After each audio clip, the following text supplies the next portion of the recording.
you all so much for tuning into the PHNX Coyotes Podcast. Don't forget to hit that like button, subscribe wherever you get your podcasts. Leave us a 5-star review. I'm Leah here with Craig, who is eating a donut. And talking with his mouth full, which is a great welcome to today's guest, friend of the program, NHL Draft and prospect analyst, Chris Peters.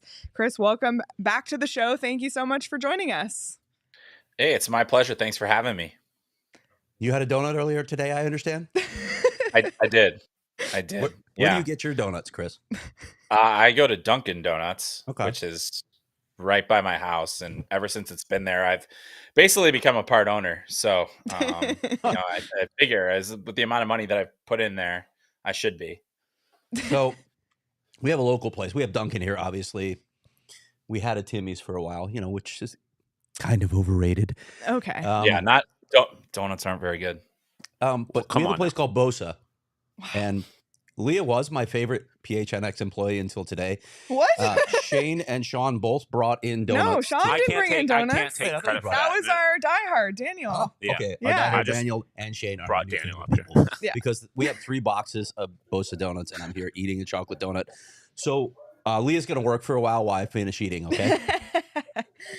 Oh, man. Well, Chris, this has obviously been a tumultuous week for Coyotes fans, and to talk earlier in the week, we were like, how are we supposed to talk about prospects on Friday?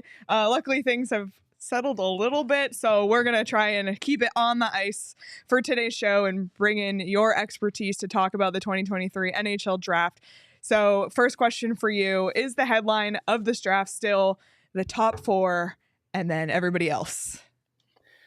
Yeah, I think it's probably extended at least a little bit more recently into a top 5. Will So Smith close. is starting to... You're close, yeah. Just throw my beating heart on the floor right now. Because the Coyotes are picking 6th. Yeah. So it's 5. Yeah. I mean, really the there's still good players after that, but I'd say that, Will Smith has more kind of been mentioned in the same sentences as Matvei Michkov, Leo Carlson, Adam Fantilli. I still think that there's gaps, in between even the 4 players that we had been talking about before. But I mean, I think that, Will Smith has been a little bit more firmly entrenched into that top 5 discussion. Doesn't mean he's going to go in the top 5. I mean, there could be a team there that likes a different player better, or there's a defenseman that a team wants to take earlier. You really never know. But I would say that, the top 4 is at least a little bit more robust now. Not everybody has Will Smith in that group, but more and more do. Some prospect analyst told us about Will Smith early in the game. I can't remember who it was. I think it was the same guy who was pushing Logan Cooley last year, but might have been. Sorry, the name's escaping me. Might have been. Yeah. Yeah, it was you. I'll just say it. Oh, was you. yeah. Sorry. Okay. It was definitely you. Okay. Yeah, definitely. We're going to get to individuals in a moment, but along those Will Smith lines, in your conversations with scouts, in your viewings, whose stock is rising and why? Oh boy. I mean, I'd say there's a lot of players that, especially this time of year that are seeing their stock go up, and the more discussions you have, the more you learn basically who's starting to really get into those conversations. I would say that coming out of the World Under-18 Championship, certainly certainly Will Smith. Logan Cooley's was last year too, but certainly Will Smith, has risen. And then I would say on top of that, you also have Gabe Perreault, who set the NTDP record for points in a single season, 132 points, beating Austin Matthews' record by 15 points, by the way. Just an incredible amount of production this season. And Will Smith actually had more than Austin Matthews' season as well. But Gabe Perreault has been talked more as a prospect that'll go in the 20s. Now it's more like, hey, could he sneak into the top 10? Could he sneak into that top 15? I think he more than likely will be a top half of the draft, top half of the first round pick, which wasn't always the case. I think, it just gets to a point where you can't deny that level of production. Another guy on their line, Ryan Leonard, who I know we're going to talk about him a little bit more, but he's another one. He scored the game-winning goal at the Under-18 World Championship, big time stock bump from that. But then, there are some guys that certainly have been in the discussion or around the discussion for a long time that are more solidified in that discussion. And that's guys like David Reinbacher, the defenseman from Switzerland, he's Danish or Austrian rather, but he's played in Switzerland this year.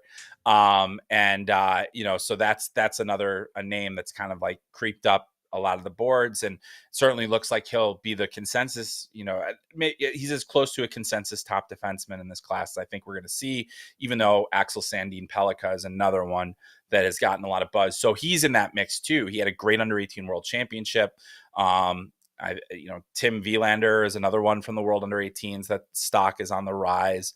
So, those are a number of the players that you can see probably going in that top 15, top 20 range, and a number of players there that you could even be talking about, especially with that the Coyotes next pick in the first round. They're going to have a chance to land, not one, but two impact prospects in the range that they're in. So a lot of rising stock among guys that played at the under 18s. And I'm sure we'll hear more about some of the guys that have been playing in the playoffs as well. So, Okay. But those are some of the more notable names. Flip side, whose stock is falling and why?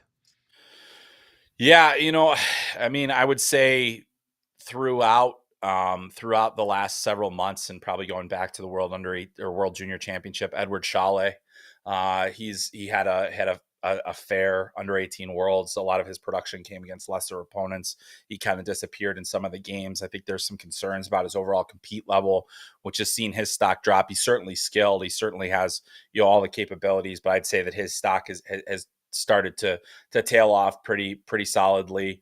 Maybe to a lesser extent, Oliver Moore, who's kind of hovered around the top 10 discussion, but I think he's probably going to slide a little bit further back. I think there are enough concerns about his overall offensive upside, despite the fact that he's probably the best skater in the draft. His stock isn't falling for me. It's just, based on some of the chatter that you hear about different guys. I think that there have been guys that have fluctuated a little bit. Lucas Dragicevic, he's kind of been around the tail end of the first round discussion. Very mixed opinions on him. Very mixed reviews in terms of the offensive capabilities are immense. He's got good size. He's got a good shot. Does he defend well enough to say this is a guy that can certainly slot into our top four? That's the big question. And then Andrew Crystal's another guy who didn't have a tremendously, a productive or impressive under 18 world championship, which, he's been a bit of a polarizing prospect. Big production in the WHL this year, a play driver, a guy that, has a lot of skill, but, he kind of, towards the end of the under 18s, he played better. He made a significant impact in the bronze medal game as well, which was helpful. But that's a guy where it's just like, he's a very difficult player to slot right now. I think the public scouting lists have him a lot higher than he's probably going to go. Not all the public lists, but I mean, a good chunk of them, based on, what I've heard. One of the most compelling storylines of this draft, at least for us, is the Matvei Michkov situation. So obviously this has been evolving over the course of the season, but what is your read on the Michkov situation?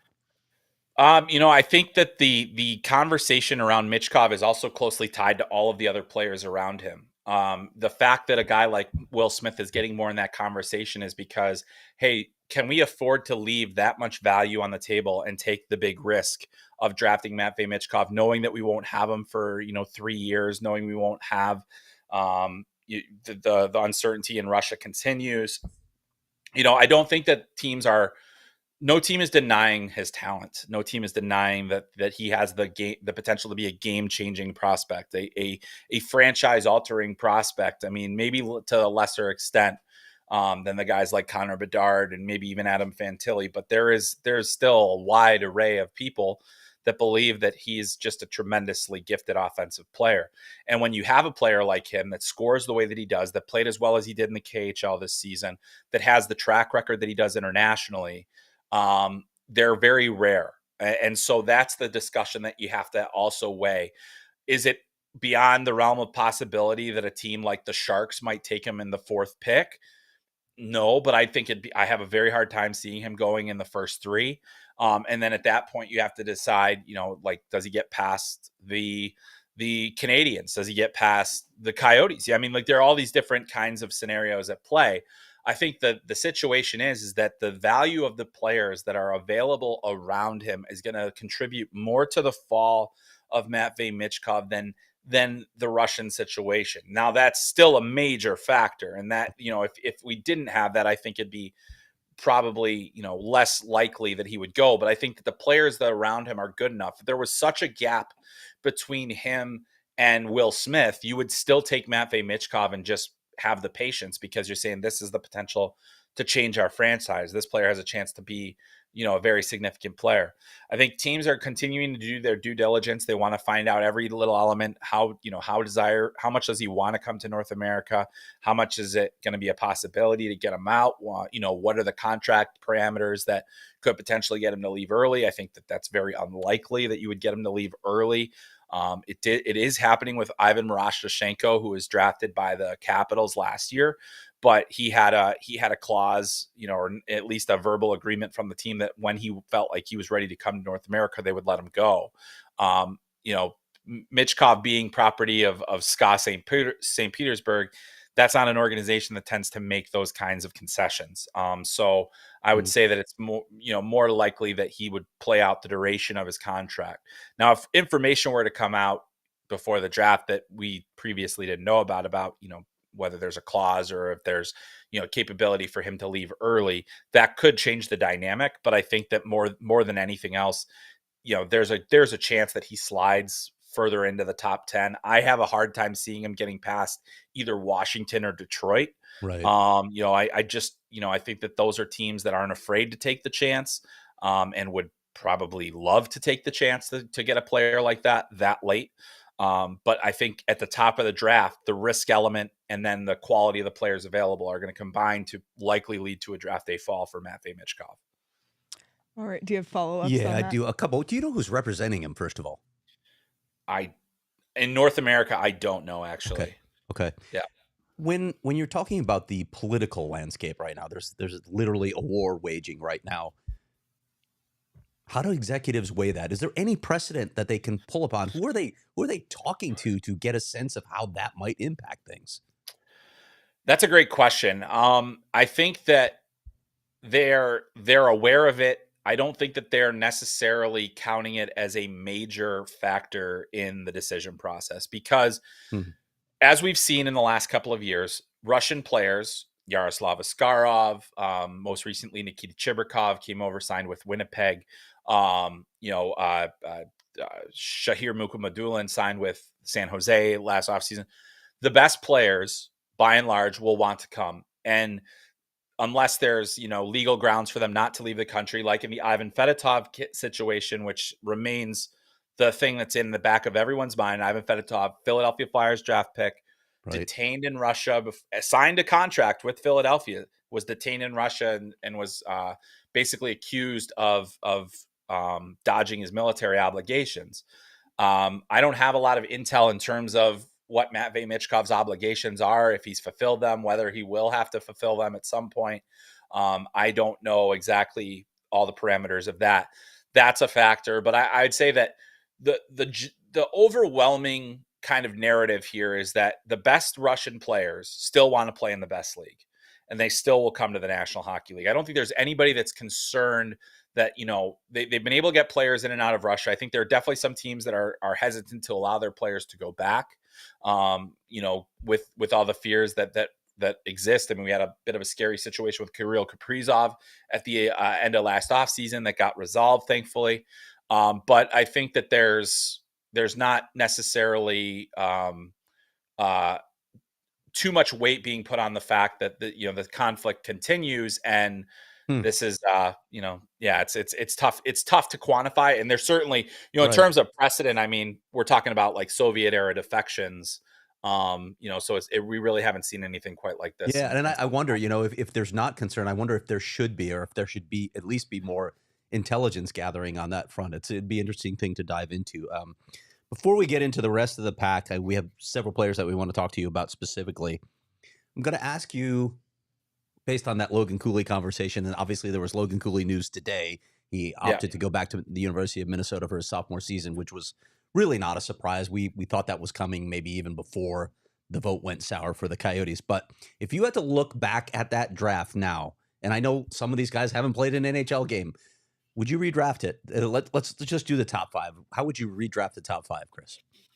I mean, Logan Cooley was my number one then. He's still my number one. I think that he's the best, that has the most dynamic potential of any player in that draft. I mean, in terms of the top 5, I still think there's so much unknown about Slavkovsky. He would probably be number 2, and I had him 4th at the time. I think, knowing what we know now, Shane Wright is a little bit further away than we thought. I think that he still needs time. I don't think it's a lock that he plays for the Kraken next season. I think that that's another thing. And a lot of the concerns that I had that prevented me from putting him 1 have kind of come to the fore a little bit. Yeah.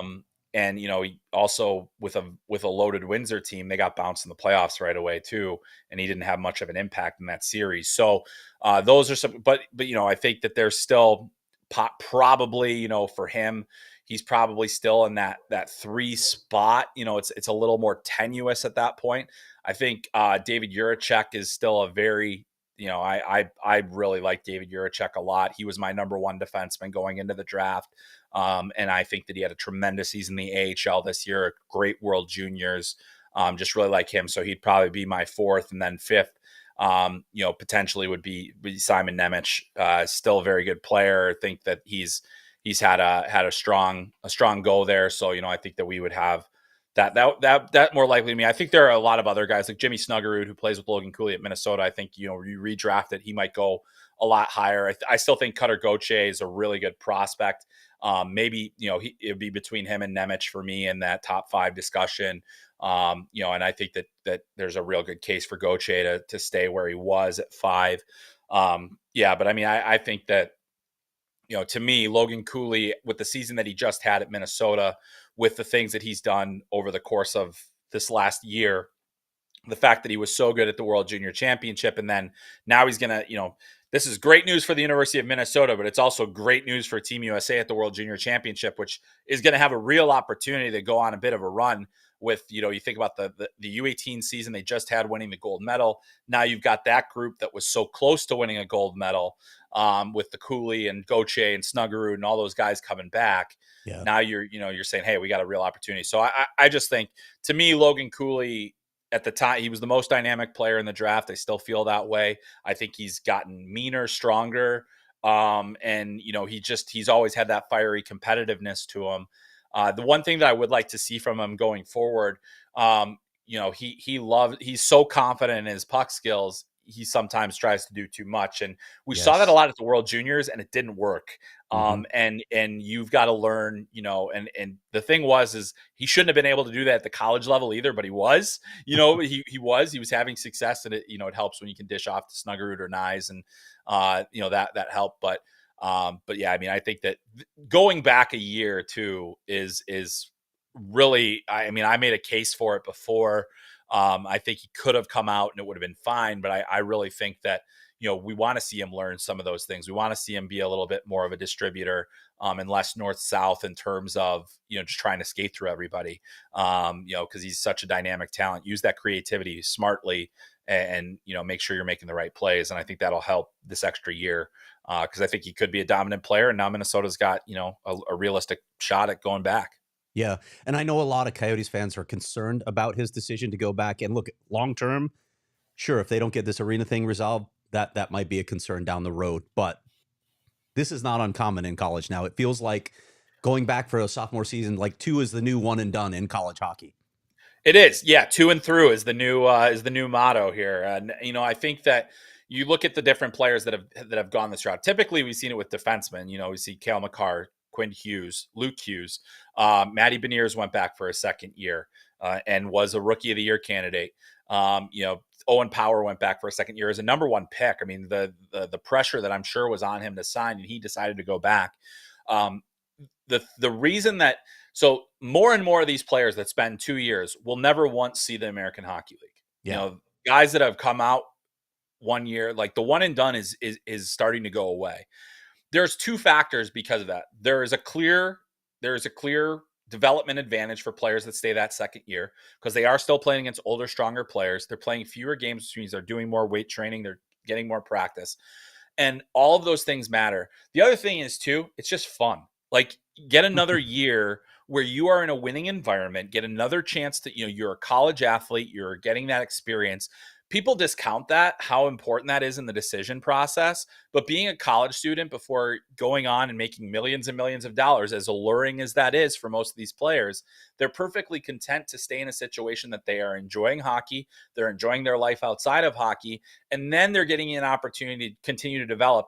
And they'll never, they'll basically go straight to the NHL from there and not just arrive like they arrive ready. Matty Beniers was a fully formed player by the time he went to the NHL. Quinn Hughes was fully ready to go. Cale Makar jumped into a playoff series. Charlie McAvoy jumped into a playoff series. These are players that second year for all of those players was one of the biggest things. I remember too, the players now, there was always such a rush to get to the NHL. The players now, that still exists maybe at the lower levels, but they're learning throughout their process that it's hard. This is a hard game, and there's a lot of development to be done. So I think that this is one, a mature decision for Logan Cooley, because I think there's plenty he can learn despite a Hobey Baker finalist season. And two, it's an opportunity for him to just extend the timeline for things to kind of settle down in Arizona, see what happens, see what the next steps are. And beyond that, still get great development. So I think in the end, it's probably the best for all sides, and he'll be ready to arrive, ready to make an impact. Because I have no doubt he'll be a day one NHL player when he does sign. It's good to hear. Good to hear. Changing gears back to the 2023 draft. Obviously, we now know where the Coyotes will be picking at 6 and 12. Realistically, who is going to be available for the Coyotes at those picks? Yeah, I think there's probably a good chance Michkov is still on the board. I don't necessarily think that would be, I don't necessarily know that would be the play, for the Coyotes. And given the uncertainty, there's enough uncertainty in the organization why add another wrinkle to it. Or why not? or go the opposite way and just like Leroy Jenkins that, so it's just kind of like, that's like, let's go all the way in. The thing is, though, if at 6, if you're getting Matvei Michkov at 6, you will not find better value. You will not get a better player at 6. You will not get a bet. That's the thing to me that makes all the sense in the world, is that, he is an offensive genius. I think that he thinks the game at a level that nobody else in this draft does, including Connor Bedard, which is saying a lot because Connor Bedard has elite hockey sense. But I do think, the Matvei Michkov has physical limitations in terms of size, skating ability relative to players that think the game at his level. But I think he's just such an intelligent player. No matter where he goes, he's going to be a dominant scorer. I do think that he has, 50 goal potential, a guy that can potentially be, a long-term dynamic forward for your franchise. That being said, I think that the some of the realistic options that'll be available there, I think that I mentioned him before. Ryan Leonard is a guy that I think checks a lot of boxes. I think that he's a player that, if I'm the Coyotes, I'm looking, he's a wing, so that's the other thing is like, are any of the centers going to be of a higher value than he would at 6? And I think if the 3 that we think will go 1, 2, 3 are gone, you're probably not, there's a pretty significant drop to the next centers in this draft. So, you could potentially, if you want to maybe take a little bit of a risk, Dalibor Dvorsky would make some sense there. But I think Ryan Leonard checks a lot of boxes. He's a physical player. He's a goal scorer. He's got some power elements to his game. He's not a tall guy, but even at 5'11", he's very sturdily built. He hits hard. He knocked college players off their feet plenty of times this year. He's a guy that will go and get you the puck. And as we see the playoffs, you need a highly competitive team to get there, and not competitive in that everybody's puts us on the level. It's that you need to have some grind, you need to have some sandpaper, you need to have some physicality, you need to have some toughness, and he has all of that plus really good skill. He's a good skater. He's got a tremendous shot. Had 51 goals this season, including the game-winning goal of overtime of the Under-18 World Championship, we talk so much, and you'll always hear scouts, he's the kind of player that you win with. And that is what Ryan Leonard is. He is the kind of player that will help you win hockey games, and especially in the late season scenarios. I think that's an attractive commodity there. So I'd say that he's there. Now, the interesting thing is that I look at the Coyote system and I say, boy, they could really use some more defense. They've got they certainly have players, Maverick Lamoureux, Artem Duda. Those are guys that have upside, that will be part of the long-term plans there. You've already got JJ Moser in the mix. There's a number of players there, but I think at 6, that's the discussion you have to have. And I know that I think that there's been talk of how high is David Reinbacher really going to go? And how high should he go? There's certainly debate about when the first defenseman of this draft should go. But the fact of the matter is, I think if you don't get one of the top 3 defensemen in this draft, you're going to have a hard time replicating that value or finding players that will fit good value later in the draft. I think we're going to see a pretty big run on defensemen late in the first or possibly early in the second round, which makes it, again, challenging to find, guys that you think are going to be NHL players at that range. So you have to have that discussion about Reinbacher. He's a 6'2" right shot defenseman with really good skating ability, moves pucks extremely well, highest production for a U18 defenseman in the Swiss league since Roman Josi, who turned out to be pretty good. And he, we've watched him in pro games this year. He plays, 18 to 20 minutes a game. That's, he's already playing pro, and the Swiss league is a tough league. There's a lot of good players in it. They allow more imports in that league. So you see more former NHL players in that league. And so it's a challenging league for a young player. It's why we don't see very many in there, but he's one. Austin Matthews played his draft season there. So, there's not a ton of precedent for what Reinbacher has done, and that makes it a little more difficult to assess. But I do think that he's a pretty special player. And at 6, if you're saying, oh boy, we really, really need to shore up our blue line, I don't think it's a reach to get him there. I think that that's the kind of player that he's got top pairing potential. Okay. That's his that's the most optimistic projection, but I think he's a top pairing, top 4 at worst defenseman. Is there anyone else beyond him that's a top pair guy? I don't think so. Like Axel Sandin Pellikka is really good. I like him a lot. I think I think he potentially could make sense at that if he's still on the board at 12. But to me, I had a really interesting, I know you had Corey Promen on recently, and we were talking about this, and Corey actually wrote some interesting pieces for The Athletic where he talked about the precedent of the undersized defensemen. Who are the ones that have made it? Well, we've seen Adam Fox. These are guys that are sub 6 foot defensemen. Adam Fox, Quinn Hughes, Cale Makar, even. Those are the types of players. Axel Sandin Pellikka is a sub 6 foot defenseman with good skating ability, not a ton of dynamic skills, a good passer, things like that. It's really tough to project a player at his size to be able to play the minutes that you would need to have a top pairing defenseman play. He's probably, he'll probably be on your power play. He'll get minutes that way and different things like that. But is he a guy you're going to rely on in the toughest parts of the game? And that's what you need in a top pairing defenseman. That's harder to project out. Like, if you look at different guys, his statistical profile isn't a ton different from Adam Boquist in terms of, pre-draft guys. And Adam Boquist was a top 10 pick by Chicago. He's now with Columbus, and he's kind of a top 4 defenseman, kind of. And so hasn't necessarily hit the production that we've seen.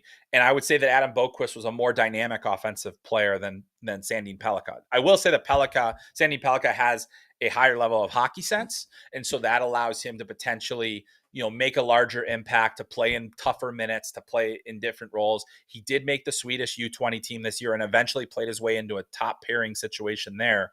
But to project him as a top pairing in the NHL, it's really difficult to do that. And he's probably the next best defenseman.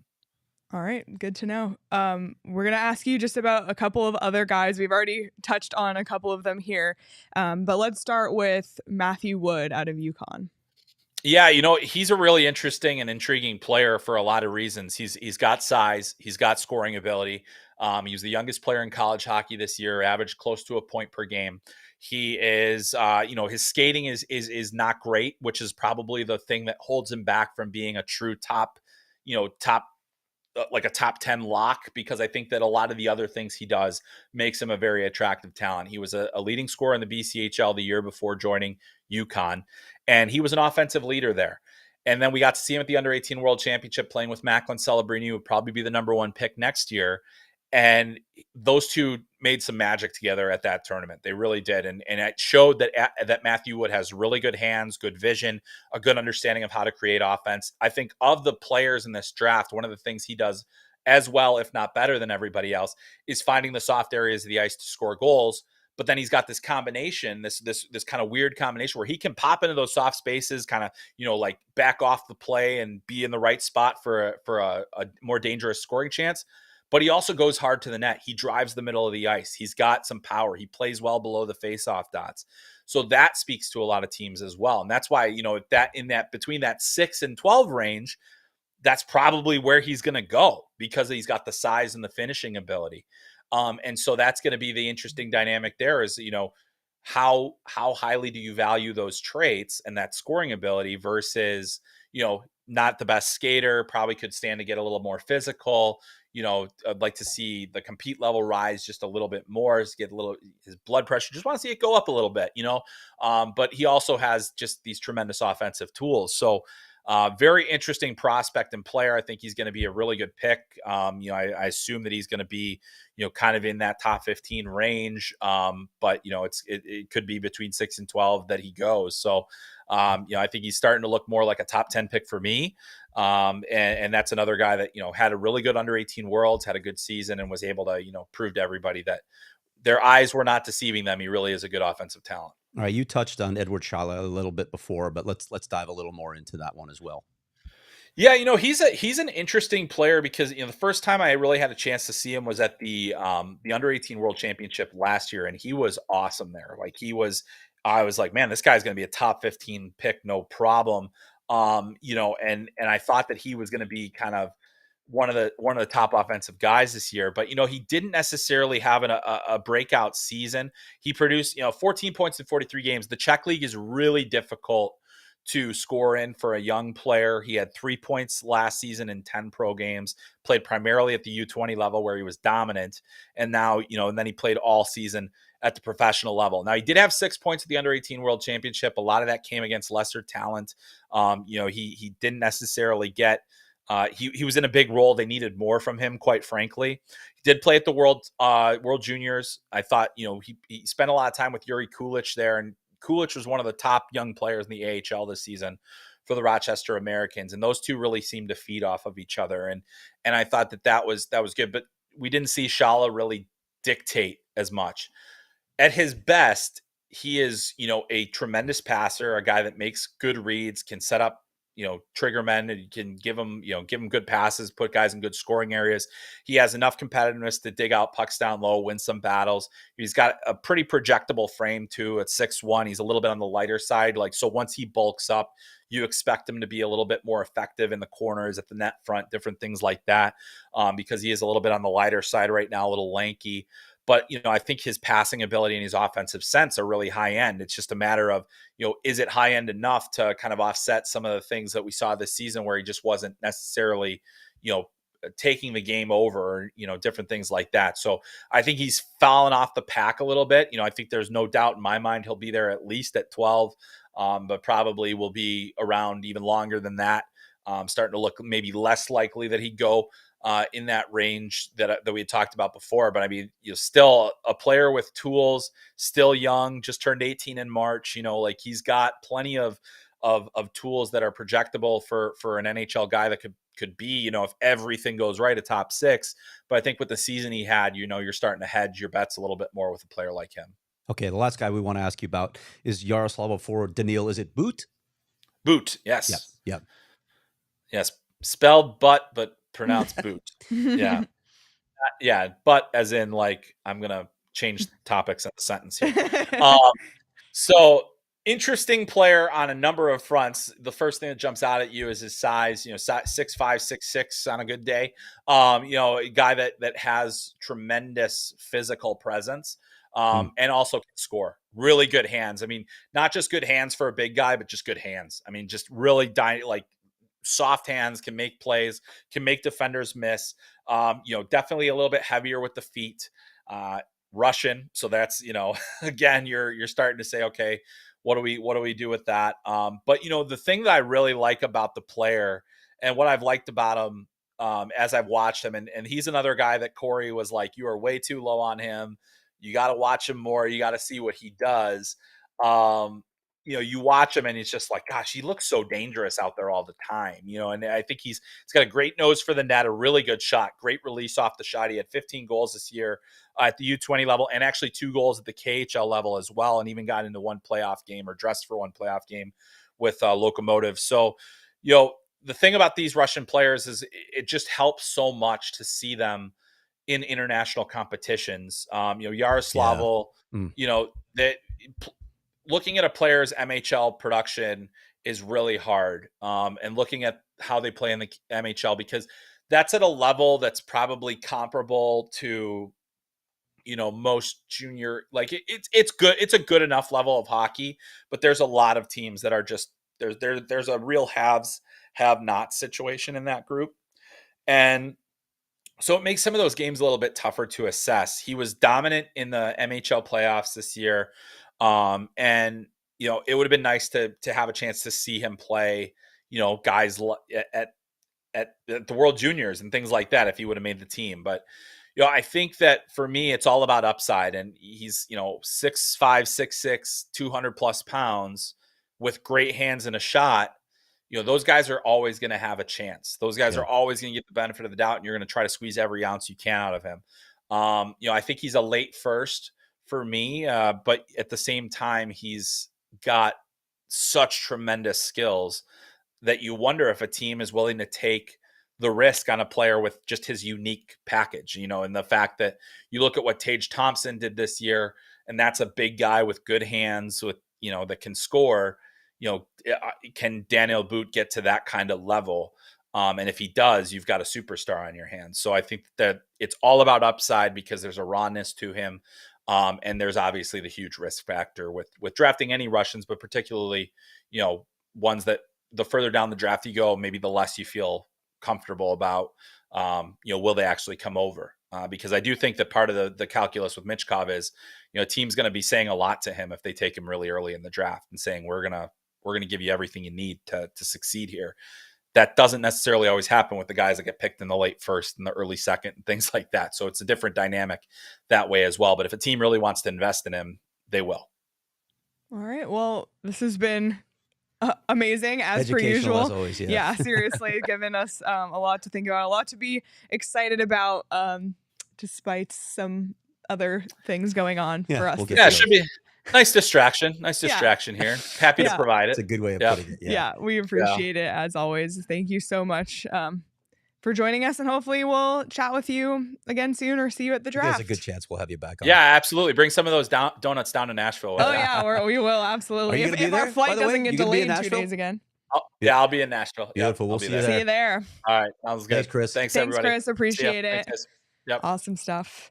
Awesome. Well, thanks to Chris Peters again for joining us. Just an absolute wealth of knowledge. We're so lucky to have these people to tap into. We'll get into more of that in a second. But before we do, it's finally the weekend. We made it. Oh my God. And nothing goes better with the weekend you finally got to after a shitty week than Four Peaks beer. Four Peaks, the best beer. You can buy it anywhere you buy your beer in Arizona. And be sure to check out Four Peaks on Instagram at Four Peaks Brew or at Four Peaks Pub to keep up with the latest at Arizona's hometown brewery. They're doing a D-backs ticket giveaway. Right now you can enter on their Instagram. So always a ton of great stuff going on, including great food at the pub and great beer anywhere you get beer, as I said. So you got to be 21 or older to drink Four Peaks, and please drink it responsibly.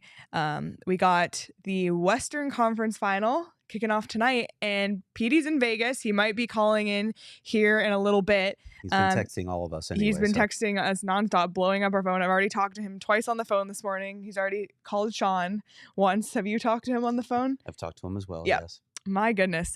He's a busy guy. But if you want to see Petey's work for his other gig, tune into ESPN tonight for the Western Conference Final. Anytime you see like something drawn, you know, when they break down a play, that's Petey, which I think is pretty cool. Petey makes him look good. Yeah. So if you want to watch that and you don't know where to, just get Fubo TV.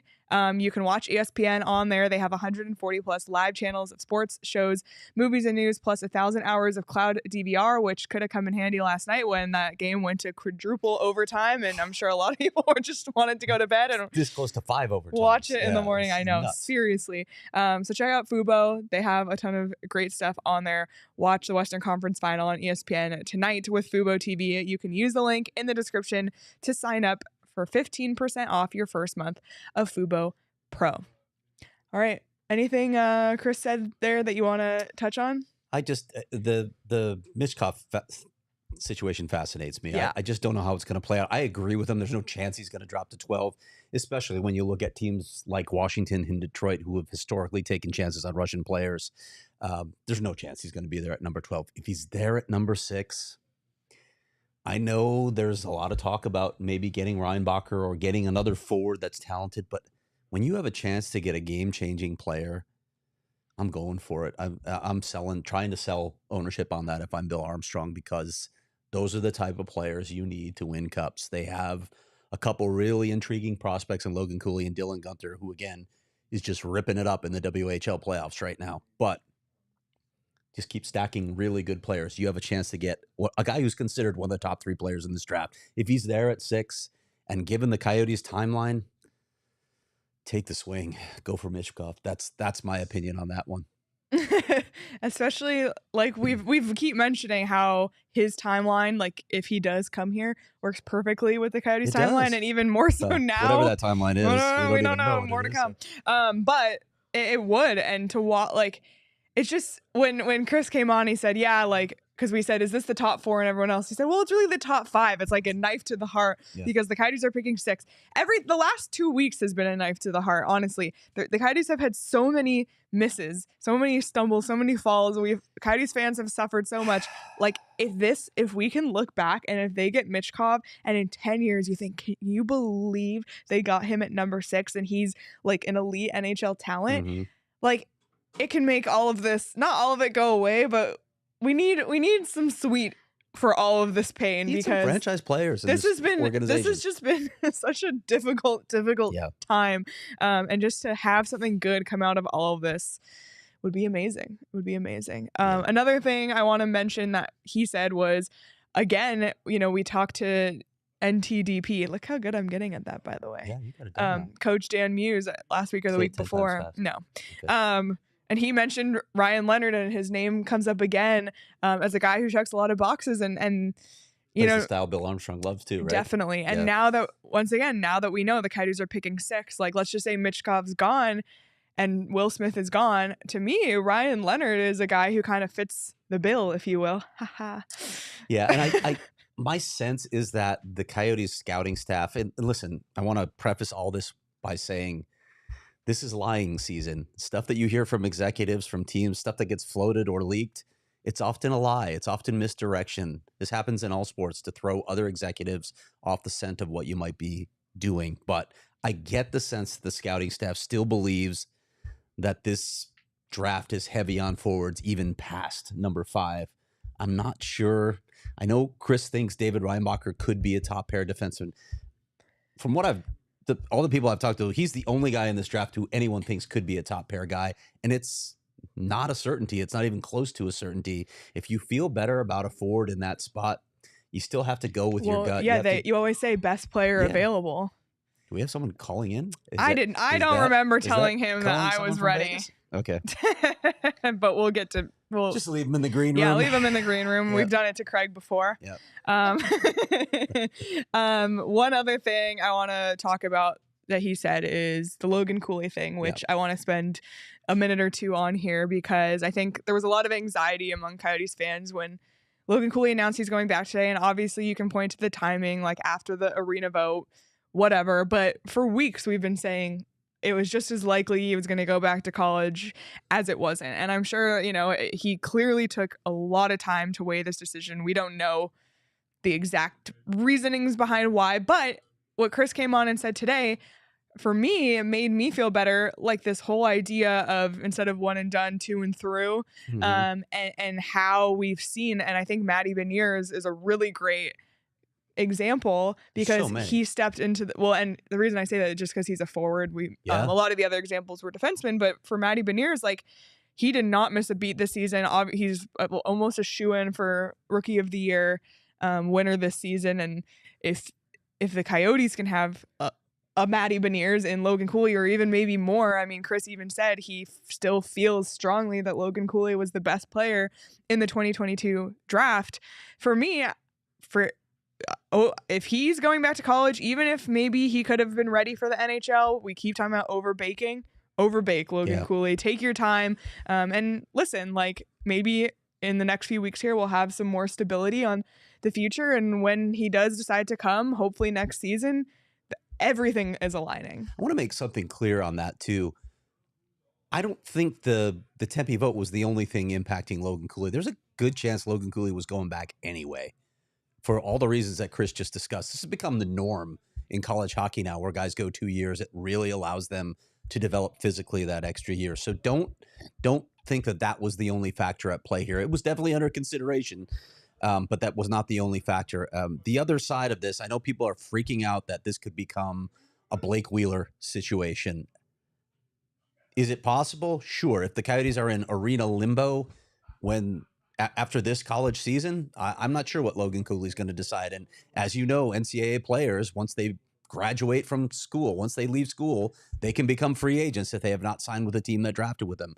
So is that a concern down the road? Maybe, but if there's limbo after this year, then I'm not even. Yeah, I mean, I can't at that point, honestly, if the Coyotes arena situation is in limbo after another year, you might start talking about whether the Coyotes are going to be playing in another market at that point. So I'm not even sure it matters to Logan Cooley because he might know where he's going to be living at that point. Let's not worry about that. There's just too many bridges to cross, too many details to be ironed out before that even becomes a concern. Right now, I admit that I am not surprised. My gut told me all along that Logan Cooley was going to go back to Minnesota. Mine too. Long before all of this. I don't think it's a bad move. Neither do the Coyotes, by the way. Their development staff doesn't think this is a bad idea. He's obviously got a lot of talent, a lot of skill, but he can still fill out quite a bit. And you heard some of the things that Chris was talking about he can work on in his game.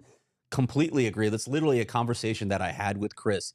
He needs to learn better puck management skills because he takes far too many risks, particularly at the offensive blue line, where if you turn the puck over, it's going the other way in an odd man rush. He has a lot of confidence in his abilities, but you cannot get away with that stuff in the NHL. And if you make those mistakes in the NHL at the offensive blue line and turn the puck over, your ass is going to be on the bench. So he needs to learn that.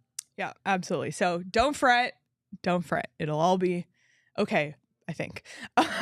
Speaking of that, we'll be exploring arena options on Monday. I know people, especially our Discord, have been negotiating sites and talking to Matt Ishbia. I'm just kidding. But there's a lot of speculation in our Discord. We will talk about it Monday, and Craig will have an article this weekend on gophnx.com. So be sure to become a diehard so you can get access to all of Craig's diehard only content on the website.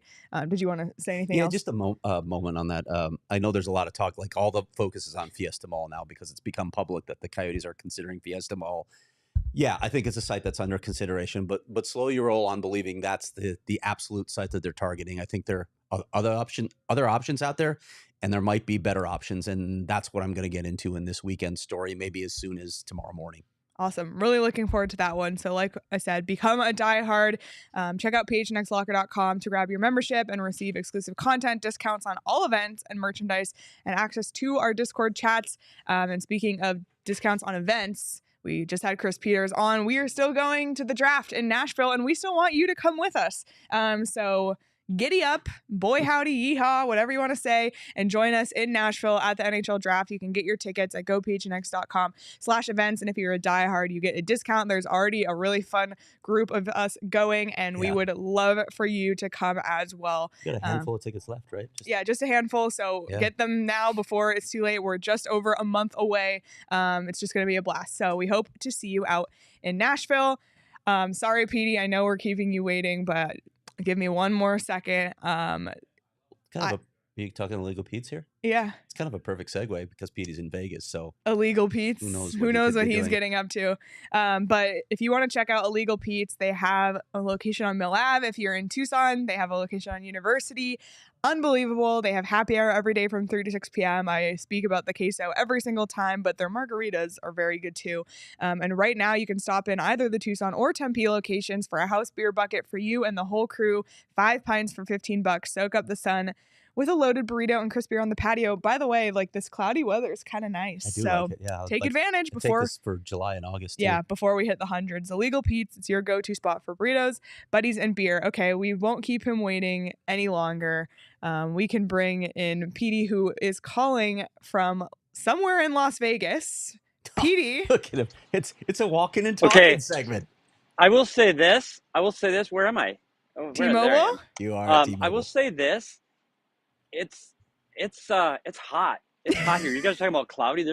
There's no clouds here in Vegas right now. This is toasty warm outside of T-Mobile, standing in the parking lot. So, this will be should be a lot of fun here tonight. There's the excitement around Vegas is, well, buddy, there's always excitement around Vegas, but it's neat to see so many people wearing Vegas Golden Knight jerseys, and it's just good to be talking hockey again instead of arenas. Well, we brought you here to talk about I'm just kidding. We brought you here because, because we haven't talked about hockey barely at all this week. It feels like we want to make our picks because we've clearly been nailing them. Sean, do we have our last round picks? I don't really want to show this. The picks that, and I think Petey might have doctored this graphic too. So. We did not do well. Craig and I went 1 for 4, only getting Dallas right. Petey actually did really well, got Dallas, Vegas, and Carolina, only missing on Toronto. And then Sean went 2 for 4. He was the only one who chose Florida, and we all chose Dallas, so we all got that one. But that was a rough round. Craig and I, not our best. Petey continues to crush it. Sean, 50%. So not terrible.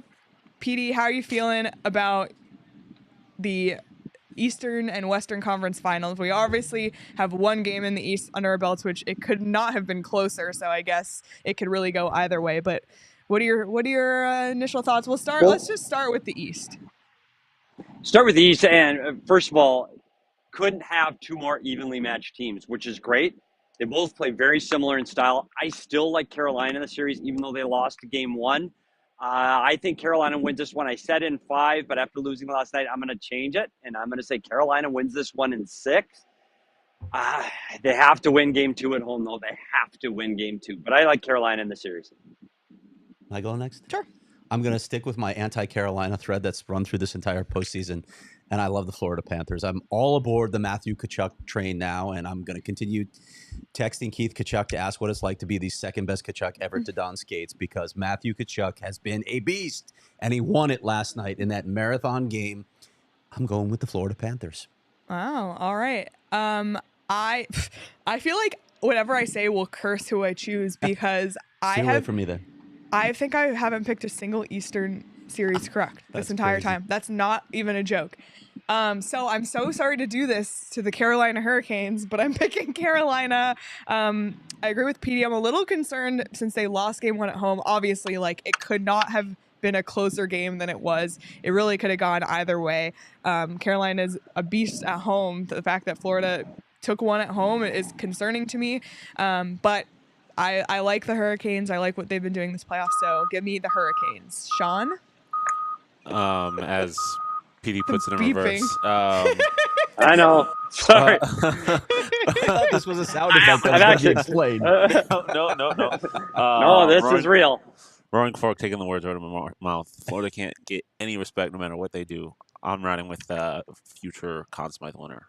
Matthew Tkachuk and Love the Florida Panthers. All right. So I like it 50-50 for the I got to four tell of you us. a little story, Petey. I got together with Luke Lipinski and Dave Vest last night to watch this game. Oh, God. And we were debating, do we stick it out?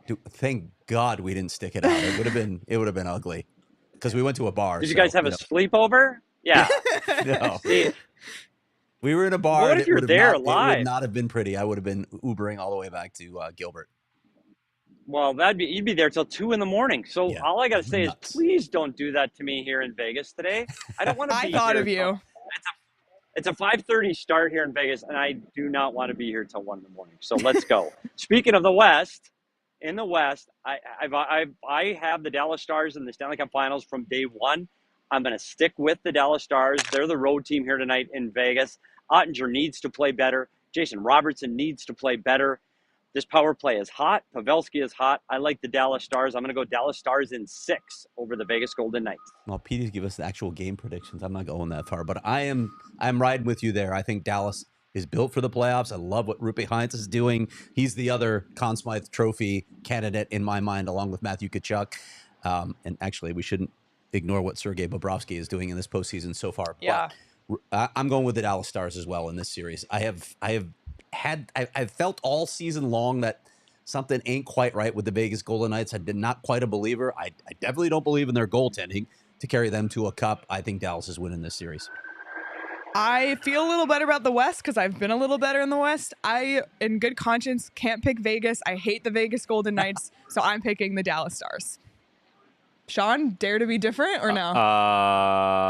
I have been rocking with the Dallas Stars all playoffs. I'm pretty sure I had them in my finals. That said, this does feel like it is Jack Eichel's personal revenge tour, like on me specifically. I'm gonna go with the Vegas Golden Knights. Woo! there it is. We All had right. to have one. Wow. I'm Someone will be swinging for right. the fences because I got the Panthers and the Golden Knights. All right. So I'm trying to Love go it. two for I love it. So one of us will be right because I think we all had Different combos? different combos. Okay. So we'll see. So those are our round 3 playoff predictions. We'll see how we do. More PD from the playoff content coming, by the way. Lots of fun stuff planned. So the PD of the playoffs logo will be making its return, and as PD's on the road in Vegas and Dallas. Yeah. Yeah, but PD, Don't want to tease it too much, Leah, but there might be a walking and talking playoff edition. Nice. There might be. Nice. And it might be sooner than you think. Okay. All I love right. it. I'm excited. While we have you here, oh, no, go. Yeah, Saul's getting on the jumping mic. on the headset here.